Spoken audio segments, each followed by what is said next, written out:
Muy buenas tardes, los saludo en el amor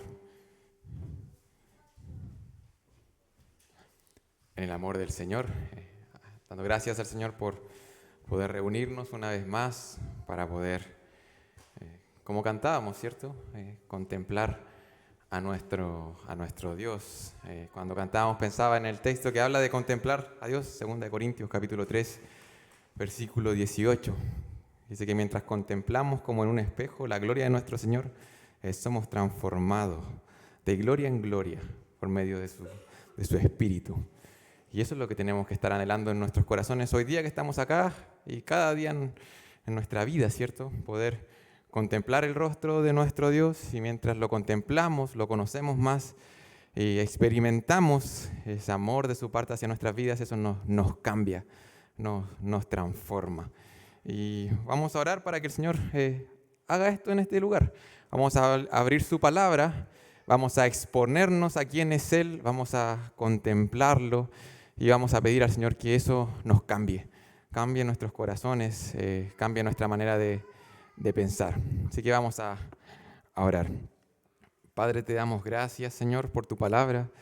Te damos gracias, Señor, porque reconocemos que tiene tu autoridad, tiene toda autoridad sobre nuestras vidas, Señor. Ruego, Padre, que nos seas ayudando a ir ante ella con una actitud adecuada, de manera reverente, de manera humilde, pero también de manera expectante, Padre, porque tu palabra sigue siendo relevante hoy, Señor. Sigue siendo contingente en cuanto a los asuntos, Señor, que nos aquejan, Señor, en cuanto a nuestras luchas, nuestros desafíos, nuestra desesperanza. Padre amado, sé utilizando tu palabra, aquella palabra que es viva, que es eficaz, que es poderosa, Señor, para penetrar nuestros corazones, Señor, y transformarnos, Señor. Te pedimos por esto, en el nombre de Jesús. Amén. Cuando nos acercamos a nuestro Dios y le contemplamos, somos transformados, ¿cierto? De manera positiva lo podríamos poner. Hoy día vamos a estar revisando un texto que nos habla un poco de lo que sucede o de lo que le sucedería al pueblo de Israel en específico si es que no hacía precisamente esto. El texto que vamos a estar visitando hoy va a estar hablando acerca de qué sucede cuando el rostro de Dios no resplandece sobre su pueblo. Cuando su pueblo elige contemplar otras cosas. Cuando su pueblo cae en la idolatría. ¿Qué sucede cuando el pueblo de Dios elige a otra cosa antes que a Dios? Vamos a estar en Deuteronomio capítulo 28.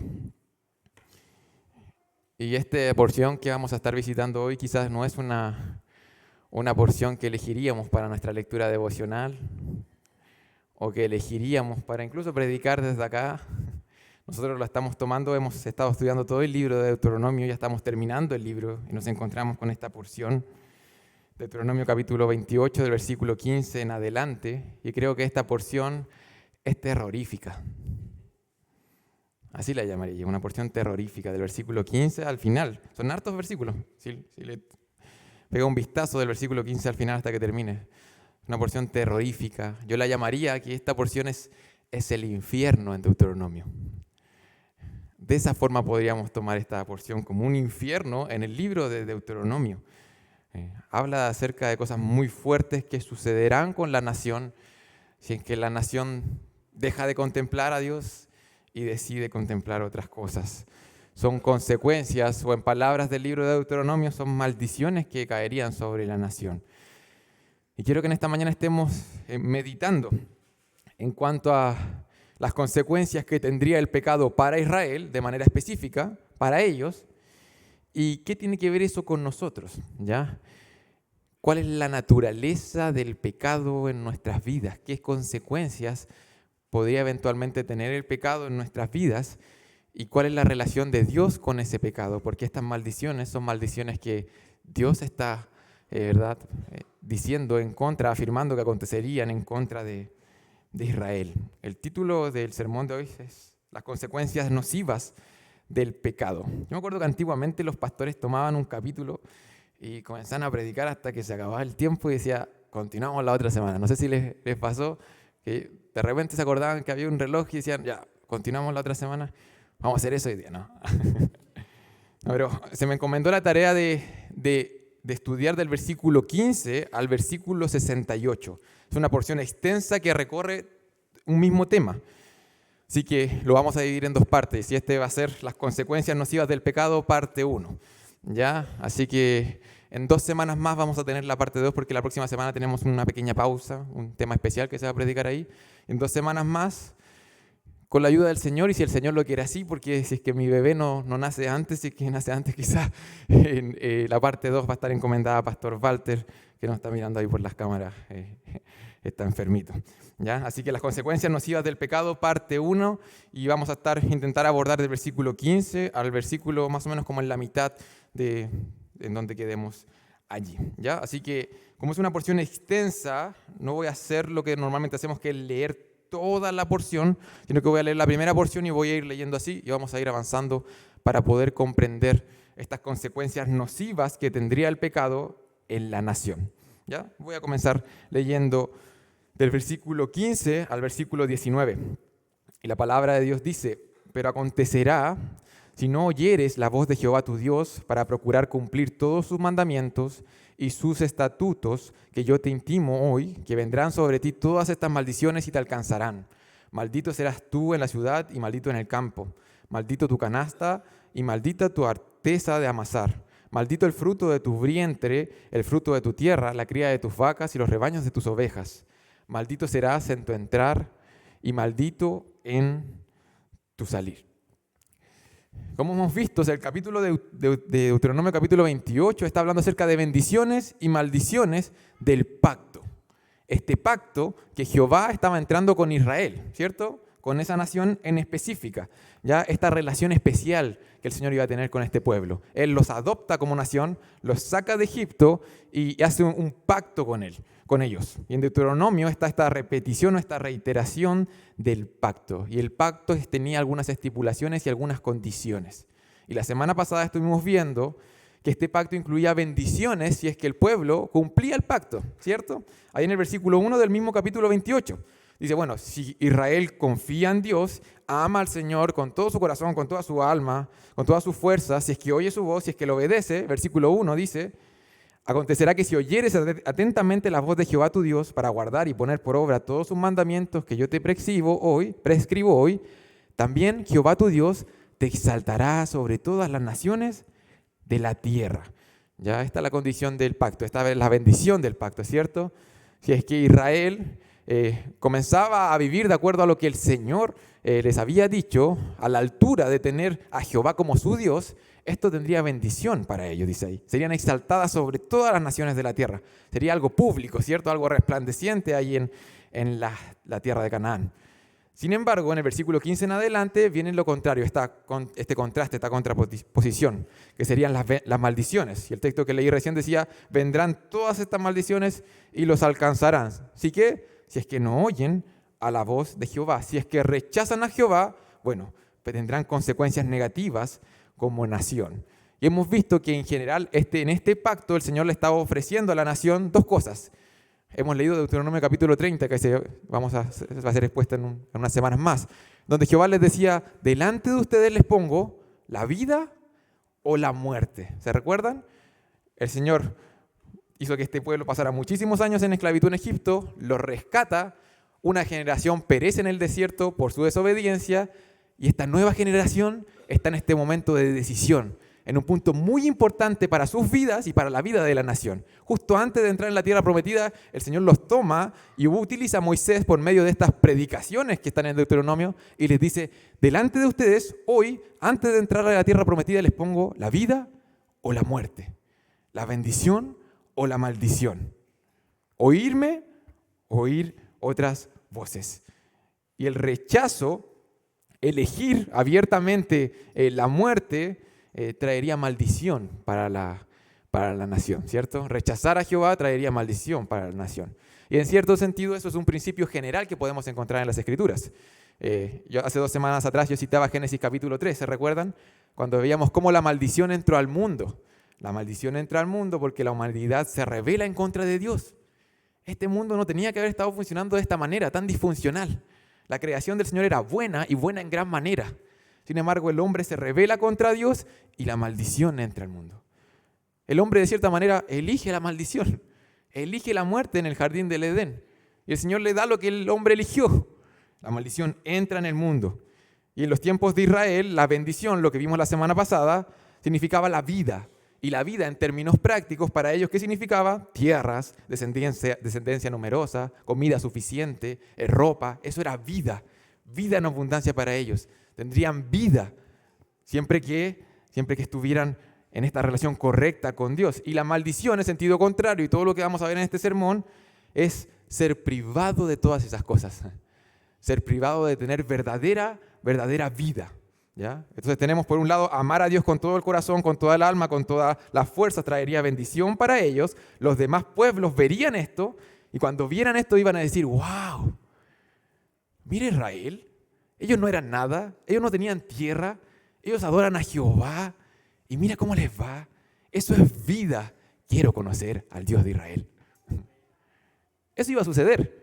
Por eso el Señor habla tanto que iba a exaltar a la nación por sobre todas las naciones de la tierra. Por eso está la promesa de Abraham, que por medio de ellos iban a ser benditas las naciones de la tierra. En ese punto en específico, eso debía pasar. ¡Wow! Mira Israel. ¿Quién es su Dios? Es Jehová. Eso iba a ser Israel en la tierra. Y verían, de hecho el versículo 2 dice, y vendrán a mí sobre ti todas estas bendiciones y te alcanzarás si oyeres la voz de tu Dios. Así vas a exaltar sobre las naciones de la tierra y todas las naciones verían, en cierto sentido, que el nombre de Jehová era invocado en medio de ellos. Versículo 10. Y verán todos los pueblos de la tierra que el nombre de Jehová es invocado sobre ti y te temerán. Ahí está. El pueblo obedecería, las naciones verían que se invoca el nombre de Jehová ahí y ahí hay vida. Quiero conocer a este Dios, quiero conocer a Jehová. Entenderían que en Jehová está la vida. Sin embargo, dejar de elegir a Jehová traería maldición. Y lo que leímos recién, el versículo 15, 16, 17, 18 y 19, es exactamente lo mismo que aparece en el versículo 3, 4, 5 y 6. ¿Ya? Literalmente. Él literalmente dice, ¿sabes qué? Elige la vida y la vida te perseguirá de cierta manera, porque dice, ¿sabes qué? Cuando entres, cuando salgas en la ciudad, en el campo, en todas partes, va a tener vida. Bienaventurado, bienaventuranza estar allí. Sin embargo, Israel, si elige la maldición, tendrás la maldición. Si eliges la muerte, tendrás la muerte. En la ciudad, en el campo, en el fruto de tu vientre, en la tierra, tu canasta y tu arteza, en tu entrar y en tu salir. La maldición alcanzaría, y por eso digo que es terrorífico, porque de aquí en adelante comienza a hablar de todas estas áreas de la vida en donde esa maldición los alcanzaría. No podrían escapar de la maldición de Jehová. Hablamos hace 2 semanas que la maldición podríamos definirla como el juicio de Jehová sobre la nación. Había una responsabilidad asociada. O sea, lo que está diciendo aquí es que de la maldición de Jehová, del juicio de Jehová, Israel no podría escapar. Nadie quedaría impune delante de un Dios justo. Nadie. A pesar de que se fueron a otros lugares, a otras tierras, a pesar de que se escondieran, nadie. Hay otro principio importante. Nadie puede escapar del juicio de Dios. Por más que nos cambiemos de ciudad, de comuna, para que estos canutos no me dejen de molestar, ¿cierto? O mi familia, me cambio de país, me voy a otro país, quiero iniciar una nueva vida, de acuerdo a mis reglas, a mis principios, buscando lo que yo defino como vida y como bien. El Señor promete que nadie puede escapar de Él. Esto debiera ponernos así como los pelos de punta. Para Israel significaba eso. Significaba que en la tierra de inmediato comenzarían a experimentar de este lado de la eternidad la maldición. Y por eso digo que este capítulo es como el infierno en el libro de Deuteronomio, porque habla de la ira y del juicio de Dios cayendo sobre la nación. Por eso decía que no muchos quizás elegiríamos hablar simplemente del juicio de Dios o de la ira de Dios. Y creo que hoy día es un buen día para poder meditar en esto. Y en lo que seguimos avanzando, piensa en esto. Piensa en lo que significa el juicio de Dios. Piensa en lo que significa que Dios esté airado contra el pecado. Que esta es la relación que tiene el Señor con la desobediencia, con la idolatría. Las maldiciones vendrían como consecuencia del pecado y estas consecuencias serían nocivas, serían destructivas para Israel. ¿Ya? Lo primero que haría esta maldición, una de las cosas, y solamente voy a destacar algunos asuntos acá, es que esa tierra prometida, tierra en donde fluiría, ¿qué cosa? Leche y miel, ¿cierto? Una tierra fructífera, llena de vida, llena de fertilidad, iba a ser un desierto como consecuencia del pecado. Iba a ser un desierto este lugar. Versículo 20 dice, y Jehová enviará contra ti la maldición, quebranto y asombro en todo cuanto pusiereis mano, hiciereis hasta que seas destruido y perezcas pronto a causa de la maldad de tus obras por los cuales me habrás dejado. Una nota al pie aquí, es importante destacar que Jehová, ¿quién enviaría la maldición? Jehová dice. ¿Quién enviaría el quebranto allí? Jehová. ¿Quién los destruiría y los llevara hacia ese lugar? Hacia experimentar ese nivel de juicio. Es Jehová. Y el texto es enfático. Nos vamos a dar cuenta que una y otra vez dice que Jehová está mandando esto, que Jehová está permitiendo esto, que Jehová está trayendo juicio a la nación. El texto enfatiza que es Dios quien juzga el pecado. En la mañana estudiábamos acerca de los testigos de Jehová y de los mormones. Y una cosa que podían tener en común estos grupos, que quizás no lo mencioné, es que no conciben la idea de un infierno, tal como en la palabra aparece. No la conciben. Y la palabra habla del infierno como un lugar de tormento eterno, que cae dentro de la soberanía de Dios. No se escapa de ese lugar. Cae dentro de lo que el Señor permite. Un lugar de castigo eterno, dice la palabra, un lugar donde el gusano de ellos no muere y el fuego nunca se apaga. Ese también es Dios. Un Dios que no da por inocente al culpable. Y de hecho el texto lo enfatiza, dice que esto vendría, en el versículo 20, ahí está el porqué. Dios no es un Dios caprichoso, que un día se despertó como un poco mal genio y mandó una maldición o mandó el juicio hacia la humanidad. ¿Cuál es la causa? ¿Qué dice ahí la palabra en el versículo 20? A causa de la maldad de tus obras por las cuales me habrás dejado. Está claro ahí. Dios le daría a la nación lo que estaba eligiendo. A causa de su maldad, Dios enviaría la maldición. Es como que las obras de estos hombres invitarían a que sucediera lo que iba a suceder. La muerte, la maldición. La nación se aparta de Dios y Dios les entrega precisamente eso. Esto significa estar apartado de Dios, estar lejos de, o la bendición de Dios, del favor de Dios, del rostro de Dios. Lo que estamos viendo acá es que Dios envía su juicio. Es separación de Él. Es separación de Él y de sus bendiciones. Eso es el infierno. Eso es el infierno. Siempre se dice, el cielo es el cielo, porque Dios está en el cielo. No por las calles de oro, no por las cosas asociadas al cielo. El cielo es el cielo porque Dios está en el cielo y queremos tenerle a Él. El infierno es estar lejos del favor de Dios, recibir su juicio, su ira. Y eso recibiría Israel en cierta medida, ¿ya? En cierta medida. Este jardín se convertiría en un desierto, como dice versículo 21-22. Jehová traerá sobre ti mortandad, muerte en vez de vida, hasta que te consuma de la tierra a la cual entras para tomar posesión de ella. Jehová te herirá de tices, de fiebre, de inflamación y de ardor, con sequía, con calamidad repentina y con añublo, y te perseguirán hasta que perezcas. Hay un énfasis, todas estas enfermedades tienen que ver como con el calor, con la sequía, con el desierto. De hecho, el versículo 23-24 es más explícito. Y los cielos que están sobre tu cabeza serán de bronce, y la tierra que está debajo de ti de hierro. Dará Jehová por lluvia a tu tierra polvo y ceniza, de los cielos descenderán sobre ti hasta que perezcas. Imagina un cielo de bronce. Es algo como impenetrable. Es algo que sabes que aquí no va no va a pasar nada, no va a caer agua. Y la tierra es una tierra de hierro que no se puede cultivar. En el campo pasa eso, una tierra que no se trabaja por mucho tiempo y no hace nada, absolutamente nada, se comienza a poner como dura, comienzan a aparecer unas capas medias extrañas, hay que ocupar maquinaria más pesada para trabajarla y además si es que no llueve, esa tierra va a ser inservible. Sin vida, sin vida.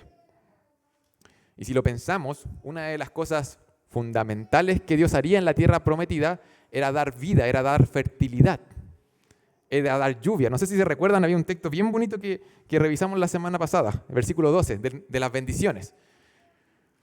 Jehová había prometido que les iba a abrir el buen tesoro de Jehová, el cielo, dice ahí el texto. Versículo 12, para enviar la lluvia a tu tierra y para bendecir toda la obra de tus manos. Jehová les enviaría vida, y vida para ellos significaba lluvia. ¿Por qué? Porque sin lluvia no habría cosecha, y sin cosecha no habrían ni personas ni animales. Habría muerte. La lluvia era trascendental, era fundamental para su vida.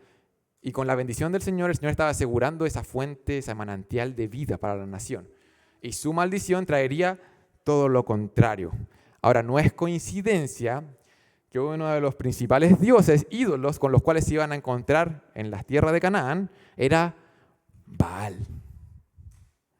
Y Baal se le consideraba el dios, del trueno, de la tormenta y de la fertilidad. Era Baal el encargado de mandar la lluvia, de dar fertilidad a las naciones.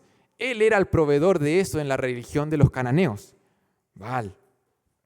Y esa era la tentación que enfrentaría el pueblo. Oye, ¿no está lloviendo?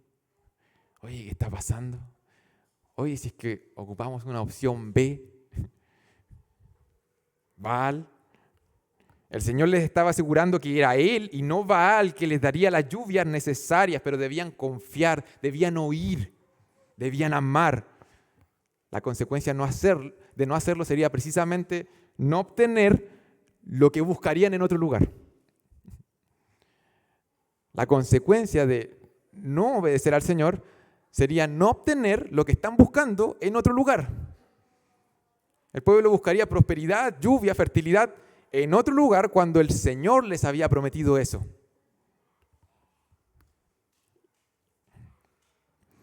El pecado traería el desierto a la nación e incluso aún más el pecado de cierta manera los llevaría de vuelta a la esclavitud. Versículos 25 y 26. Dice, Jehová te entregará derrotado delante de tus enemigos, por un camino saldrás contra ellos y por 7 caminos subirás delante de ellos. Serás vejado por todos los reinos de la tierra y tus cadáveres servirán de comida a toda ave del cielo y fiera de la tierra y no habrá quien las espante. En lugar de victoria habría derrota. ¿Se recuerdan la razón por la cual el pueblo de Israel iba a obtener la victoria en el campo? ¿Sería por el número de caballos? ¿Sería por el número de guerreros? ¿Sería por el número de lanzas? El Señor fue bastante enfático en decir, no, sería porque la presencia de Jehová va con ustedes. Y ahora ante la ausencia de la presencia de Jehová, la consecuencia sería la derrota. Aunque aquí el texto dice que la nación en cierto sentido aún sería reconocida. Sería reconocida por las aves del cielo y por las fieras reconocidas como fuente de carne. Mira el contraste, hermano. Mira la gran advertencia que Moisés les está diciendo. Recuerden lo que les pasó a sus padres. Mira lo que les va a pasar. Pongan atención.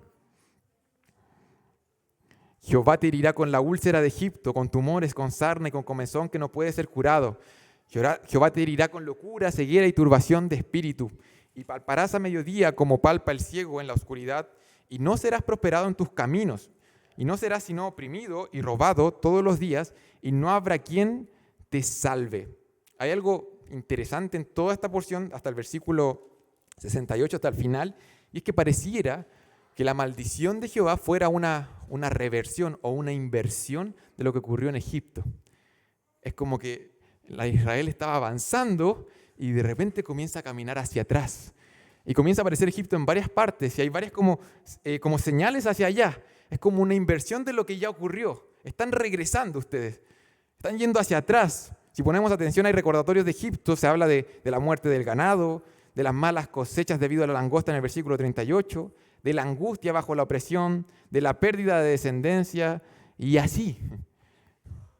Israel fue de Egipto a Oreb, de Oreb a Moab, donde está acá, de Moab a Siquem, donde tenían que hacer estas ceremonias, y de Siquem, pareciera que iban a volver a Egipto.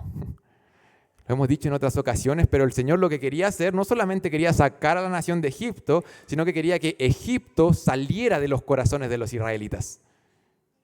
Hacia allá apuntaba el Señor. Sacó a la nación de Egipto, pero el Señor quería sacar a Egipto de sus corazones. Y elegir la maldición era elegir, ¿sabes qué? Que eso continuara ahí. Seguir eligiendo eso. Como un perro que vuelve a su vómito. Es algo como sin sentido. Los saqué de la esclavitud y ustedes están eligiendo la muerte.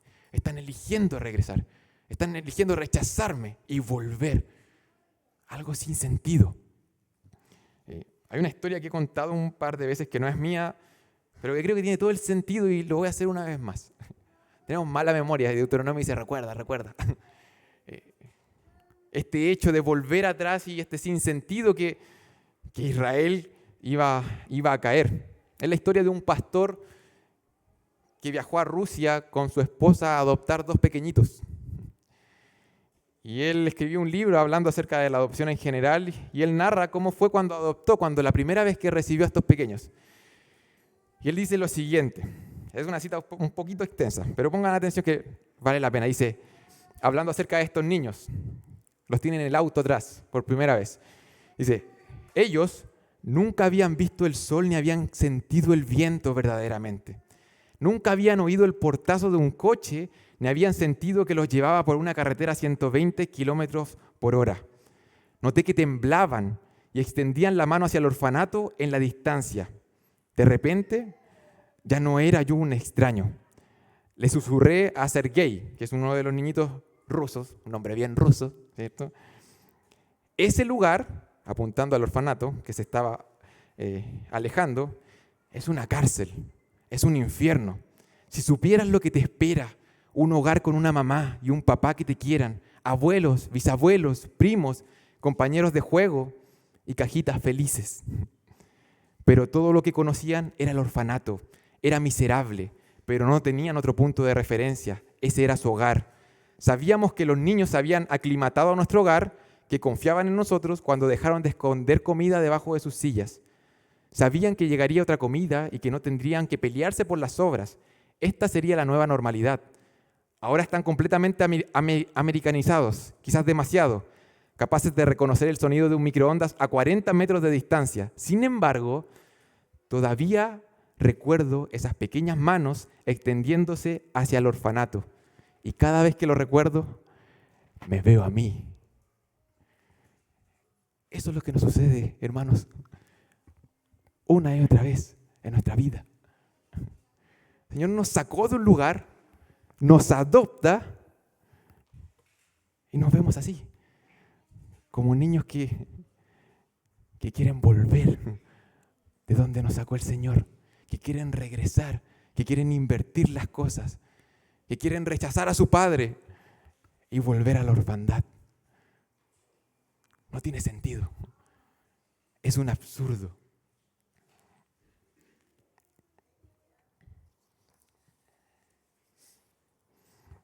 El pecado traería el desierto hacia la nación. El pecado los llevaría de vuelta a su estado anterior.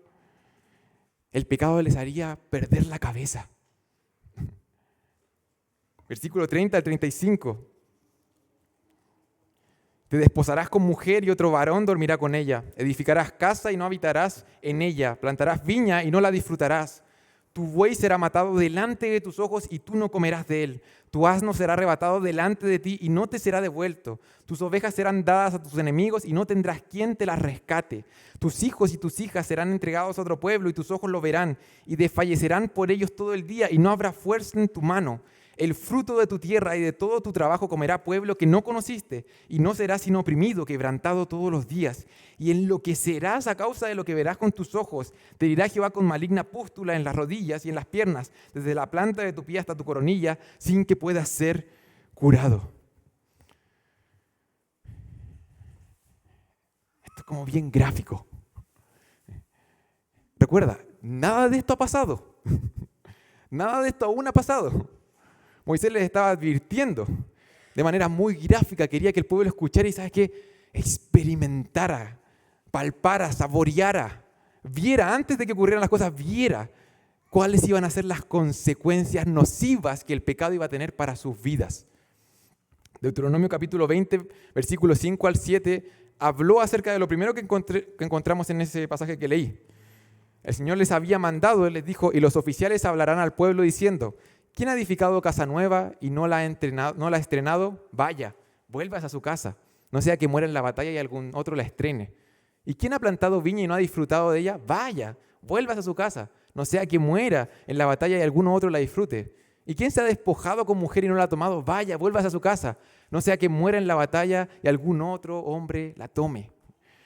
Dentro de la ley del Señor le había dado leyes con respecto a la guerra, y estas eran exenciones para ir a la guerra. ¿Cómo te sacabas como del servicio militar?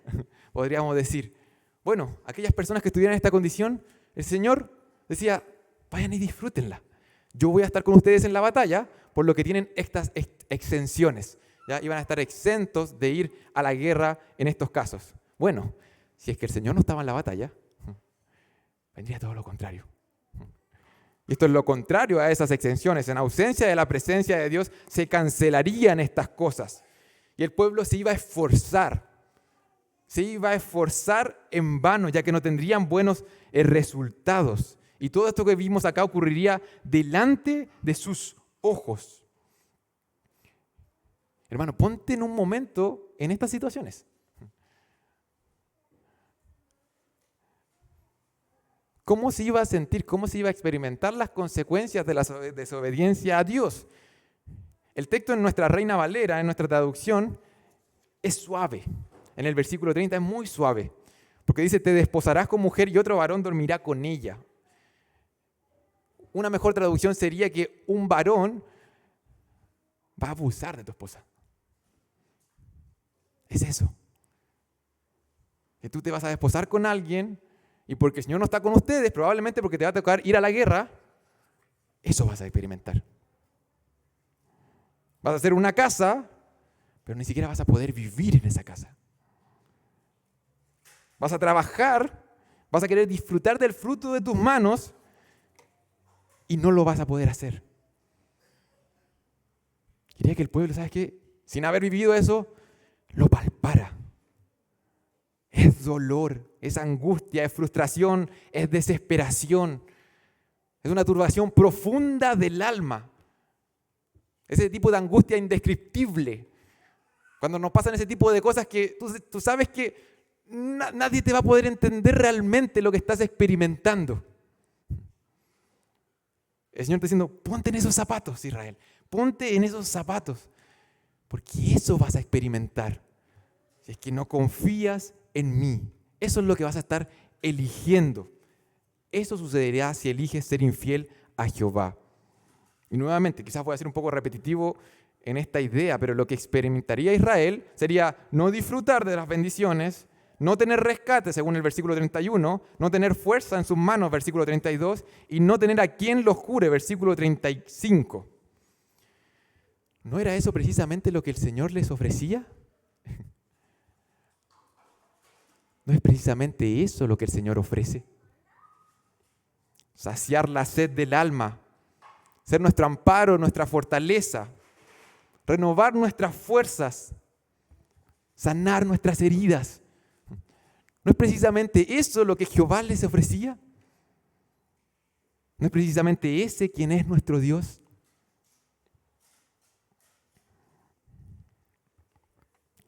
Como clímax de las consecuencias por el pecado de la nación, el exilio sería una realidad. Esto es como el exilio para Israel, es como el colmo, es la cúspide de las consecuencias de su pecado. Versículo 36 y 37 dice, Jehová te llevará a ti y al rey que hubieres puesto sobre ti, a nación que no conociste, ni tú ni tus padres, y allá servirás a dioses ajenos, al palo y a la piedra, y serás motivo de horror, y servirás de refrán y de burla a todos los pueblos a los cuales te llevará Jehová.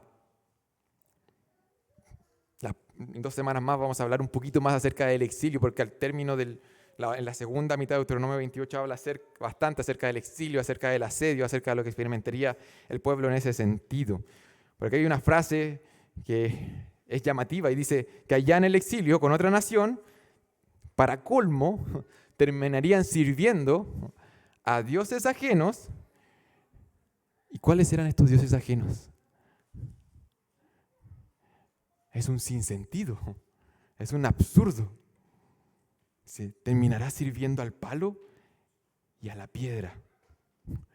Habiendo tenido a Jehová como tu Dios, lo rechazaste y decides servir y temer a otra cosa. Dios les da lo que eligieron. Dios los entrega y les da lo que eligieron. Yo dije en un comienzo que estos textos nos sirven, sí, para meditar en el juicio de Dios y en la ira de Dios. Igualmente nos sirve para meditar en la naturaleza del pecado. Y es que ¿no es esto precisamente lo que ocurre cuando pecamos? Cuando decidimos inclinarnos a otra cosa que no es Dios. Amar con todo nuestro corazón, con toda nuestra fuerza, con toda nuestra alma, otra cosa que no es Dios. Servir con toda nuestra vida a otra cosa, a otro lugar, a algo, a alguien que no sea Dios. No es inclinarnos ante las criaturas antes que al Creador. No es terminar sirviendo al palo y a la piedra en vez que servir a Jehová. Eso es idolatría. Ese es el gran problema de nuestros corazones. Es que todo el tiempo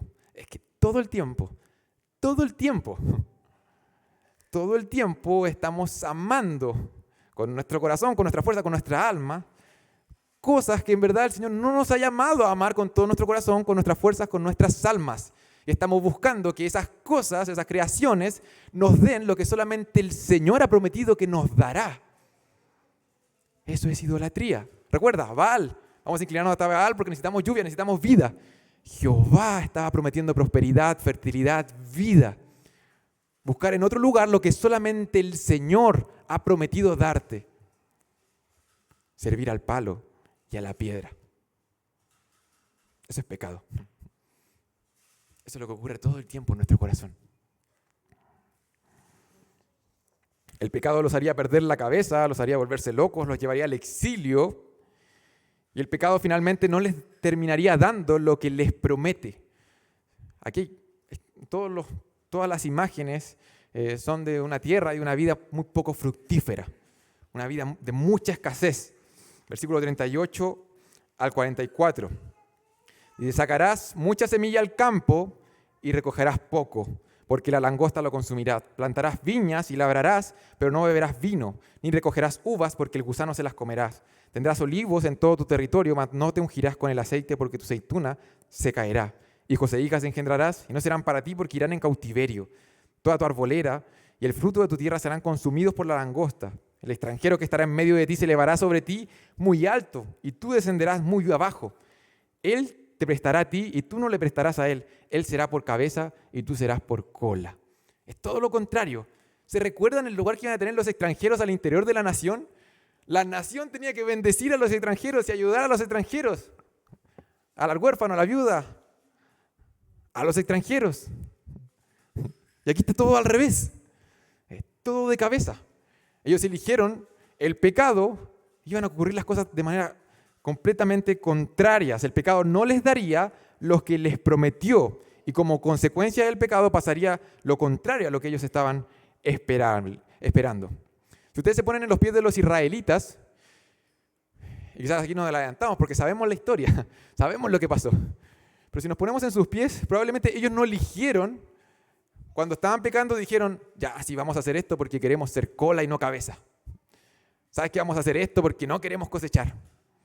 ¿Sabes? Queremos hacer esto porque queremos realmente que nos roben nuestros animales, que nos saquen. Queremos hacer esto, vamos a elegir esto porque conscientemente queremos estar en este lugar.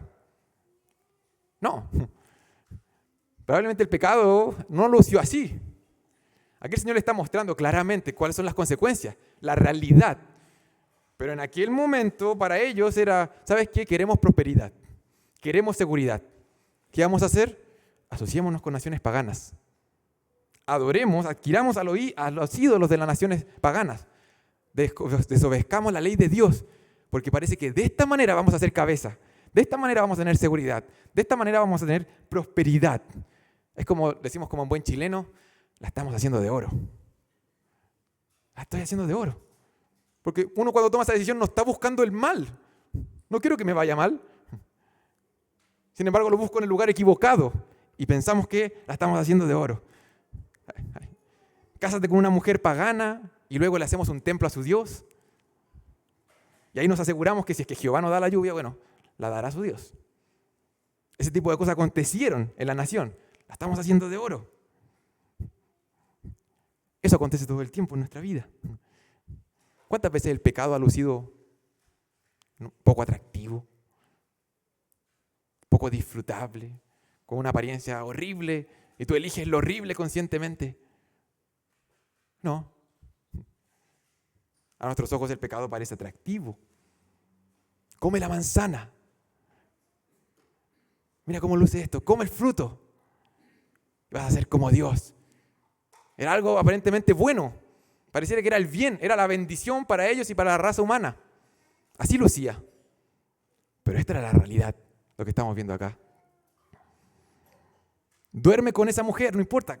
Los reyes van a la guerra en este tiempo, no. Tú quédate acá y duerme con esa mujer y satisface tus deseos. Tú tienes deseos, tienes el derecho de satisfacerlos. Rey David, hazlo. Busca eso. Él vio su bien allí. Era algo bueno para sus ojos en ese momento. Traiciónalo por 30 monedas de plata. ¿Sabes qué necesitas ese dinero? Aquí él no vale tanto, da lo mismo. Traiciónalo por 30 monedas de plata. Esto realmente va a satisfacer tu vida. Hazlo, Judas. Probablemente el pecado no lucía atractivo. Era una búsqueda quizás de prosperidad, de seguridad, de placer, de vida. Y en la porción que leímos recién, aparentemente pareciera que podían haber trabajado en algún momento y podía ese trabajo tener algún tipo de signo vital. Dice, sacarán mucha semilla al campo. Tenían semilla para sembrar en un momento, plantaron viñas y labraron. ¿Pero qué pasaba? No recogían, no satisfacía. O recogían poco, dice. Tenían olivos en todo su territorio, pero no podrían ungir con el aceite, porque la aceituna se iba a caer. Todo su trabajo y todos los signos iniciales de la prosperidad que ellos estaban buscando eso, se iban a caer porque estarían bajo la maldición de Dios, porque estarían buscándola en el lugar equivocado. Y en este punto, hermanos, hay otra advertencia para nosotros en relación a la naturaleza del pecado. Y el llamado claro es, hermano, a confiar en lo que el Señor dice acerca del pecado. No a confiar en lo que tus ojos te están diciendo acerca del pecado, sino que a confiar en lo que el Señor dice con respecto a lo que a Él no le agrada. Voy a reiterar esto. El pueblo aún no entra en la tierra prometida. Él aún no ve esos olivos, él aún no ve esa cosecha, no ve nada de eso. Y antes que vieran y que se sintieran tentados, ¿cierto?, a vivir de acuerdo a lo que vieran, el Señor le dice, confía en mí, confía en mí. Eso es pecado y esto va a pasar. Confía en mí. Les advierte que va a pasar justo lo contrario a lo que están buscando si es que pecan delante del Señor. Es como si les dijera, ¿sabes qué? El pecado, la idolatría, la infidelidad, les va a pagar mal. Les va a pagar mal. Eso el pecado no nos lo predica. Eso queda fuera del sermón que nos predica nuestra carne acerca del pecado. Cuando estamos entrando en tentación, no se nos predica, nuestra carne no nos predica, todo lo que vamos a experimentar luego de haber caído. Cómo ese pecado va a afectar nuestra relación con Dios. Cuántas semanas, cuántos meses nos va a tener con el ánimo por el suelo. Cómo el pecado va a fracturar la relación con nuestra familia. El pecado no nos predica eso, nuestra carne no nos predica eso. No se ve así. Y el Señor está diciendo, ¿sabes qué? El pecado tiene consecuencias nefastas, destructivas. No te dejes engañar. El pecado paga mal, porque la paga del pecado es la muerte. ¿Qué más vas a esperar? ¿Qué más vamos a esperar al pecar? Versículo 45 y 46. Y aquí terminamos. Dice, y vendrán sobre ti todas estas maldiciones y te perseguirán y te alcanzarán hasta que perezcas, por cuanto no habrás atendido a la voz de Jehová tu Dios para guardar sus mandamientos y sus estatutos que Él te mandó. Y serán en ti por señal y por maravilla en tu descendencia para siempre. La bendición sería una señal igualmente para Jehová. Leímos en el versículo 10 que todas las demás naciones verían a este pueblo bendito, ¿cierto? Verían que el nombre de Jehová es invocado sobre ellos, versículo 10. Y aquí en el versículo 46 dice que la maldición igualmente sería una señal, dice. Y dice, sería una señal y una maravilla. Esta terminología ha aparecido antes en el libro de Deuteronomio. Cuando Jehová una y otra vez les recordó de qué forma te saqué de Egipto, con señales y maravillas. Una y otra vez aparece en el libro, con señales y maravillas. Y aquí es como hasta irónico. Y le dice, esta maldición igualmente estará señalando y será una maravilla. ¿Por qué? Porque está exponiendo quién es Jehová. Y seguirá cumpliendo el mismo propósito por el cual Jehová eligió a Israel. Que las naciones puedan ver, ¿sabes qué? Este es Jehová. Y si es que no amas a Jehová, si es que no tienes una relación con Jehová, este es el destino. Será una señal. Y el texto dice que será señal para las futuras generaciones. Los que vendrían después conocerían quién es Dios en base a todo esto horrible que le iba a acontecer a la nación. ¿Sabes qué? Así es el Señor. Este es Dios. Esto es lo que quiere Él para nosotros. Él quiere darles vida. Y bueno, si eliges la muerte, vas a tener muerte. Y hoy, hermanos, hoy nosotros esto nos tiene que servir.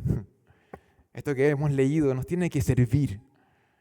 Esto que fue escrito, dice la palabra, fue escrito para nuestra enseñanza. Sabemos que Israel tenía una relación de pacto particular con Jehová, ¿cierto? Sabemos que si eres creyente, estas maldiciones o nuestra relación con Dios no funciona de la misma forma. En el nuevo pacto nosotros, aun cuando muchas veces hacemos el bien, el Señor permite tragedias en nuestras vidas. Y eso es el bien para nosotros, tenerlo a Él y que su imagen sea formada en nosotros por medio de las pruebas. Vemos incluso el mundo y decimos, bueno, ¿dónde están todas estas maldiciones con las personas que no aman al Señor? Si algo podemos aprender de este texto es que las consecuencias nocivas del pecado aún siguen vigentes en el sentido en que Dios sigue prometiendo juicio en contra del pecado. Y hermano, te llamo a dos cosas. Por un lado, a temer, a sentir reverencia ante la ira de Dios, ante el juicio de Dios. El libro de Hebreos dice lo siguiente: el que viola la ley de Moisés por el testimonio de 2 o 3 testigos muere irreversiblemente. Está hablando acerca de esto. Y dice, versículo 29, ¿cuánto mayor castigo pensáis que merecerá el que pisoteare al Hijo de Dios y tuviere por inmunda la sangre del pacto en la cual fue santificado, hiciera afrenta al Espíritu de gracia? Pues conocemos al que dijo, mía es la venganza, yo daré el pago, dice el Señor. Y otra vez, el Señor juzgará a su pueblo. Horrenda cosa es caer en manos del Dios vivo. Dios aborrece el pecado y Él dará a cada uno lo que merece. Si es que tu corazón es un corazón no arrepentido, dice la palabra de Dios que estás atesorando para ti mismo ira para el día de la ira, para aquel día en que se revele el justo juicio de Dios. Si es que el juicio de Dios no cae sobre la humanidad en este momento, es misericordia. El Señor quiere que procedan al arrepentimiento, pero llegará aquel día en que se revelará el justo juicio de Dios y cada uno pagará conforme a sus obras, dice la palabra. Ira y enojo a los que son contenciosos y no obedecen a la verdad, sino que obedecen a la injusticia, tribulación y angustia sobre todo ser humano que hace lo malo. Rechazar a Dios es un camino de destrucción. Y el camino más natural en esa vía es el infierno. Es la condenación eterna. Y el texto que leímos en Deuteronomio es una pequeña muestra, es una pequeña pizca, es un pequeño atisbo de lo que podría significar esa experiencia. Pequeñito. La buena noticia es, y entender esto, entender la gravedad del pecado y la realidad del infierno, debiera llevarnos a amar y comprender en mejor medida lo que hizo Jesús en la cruz. Entender el juicio de Dios, el infierno, debiera llevarnos a amar y entender en mayor medida lo que hizo Jesús en la cruz.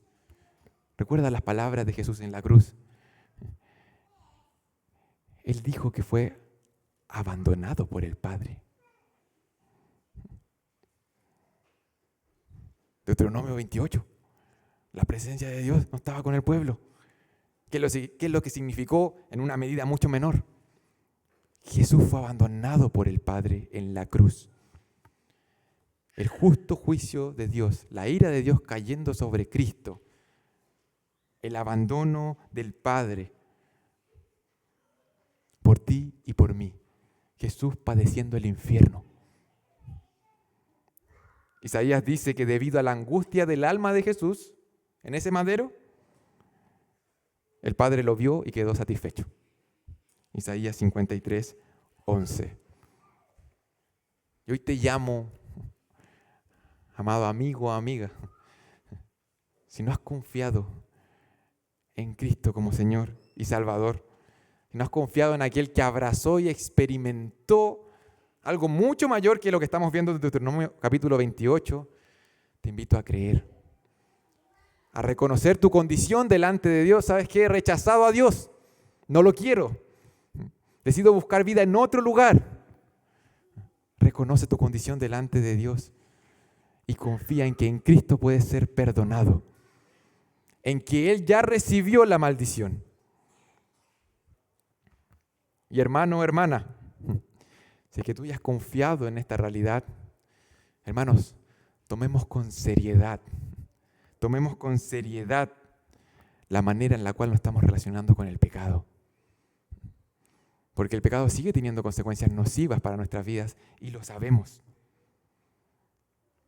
No sé si te diste cuenta, pero en esta porción, en Deuteronomio capítulo 28, la palabra ocupa 14 versículos para hablar acerca de las bendiciones y 54 versículos para hablar de las maldiciones. Pareciera que la Biblia aquí está sugiriendo algo con respecto al futuro de Israel. Pareciera que la Biblia está diciendo algo acerca de nuestro corazón. Hermano, hermana, guarda tu corazón. Sobre toda cosa, sobre todas las cosas de las cuales te puedes preocupar en tu vida, guarda tu corazón, vela por tu corazón, cuida tu corazón. Oremos a nuestro Dios. Padre amado, te damos gracias. Te damos gracias, Señor, porque eres un Dios justo. Y te agradecemos, Señor bendito, por aquella perfecta justicia que Cristo presentó delante de ti en su vida, en su muerte, en su resurrección. Te damos gracias porque ese justo juicio que nosotros merecíamos cayó sobre Él. Porque tu ira la llevó aquel cordero sin mancha en ese madero. Él ocupó nuestro lugar. Y hoy podemos vivir, Señor, de manera tranquila, podemos entrar confiadamente al trono de la gracia y hallar este socorro todos los días, Señor. Podemos vivir sin miedo, podemos vivir llenos de reverencia por lo que tú has hecho por nosotros, en agradecimiento, en amor hacia ti, Padre. Señor, conmueve nuestros corazones, que tu Santo Espíritu sea convenciéndonos, Señor. Y ayúdanos, Señor, a responder adecuadamente, a creer lo que tú dices acerca del pecado, a creer realmente lo que tú dices acerca de lo que hacen nuestras mentes, en nuestra conciencia, en nuestra voluntad, en nuestras vidas, en nuestra comunión contigo, en nuestras familias, en nuestras iglesias, en nuestros trabajos. Padre, llévanos, Señor, a temerte a ti. Ese temor que nos lleva a la confianza, sabiendo que no tenemos que huir, no tenemos que ir a otro lugar en busca de vida, de seguridad.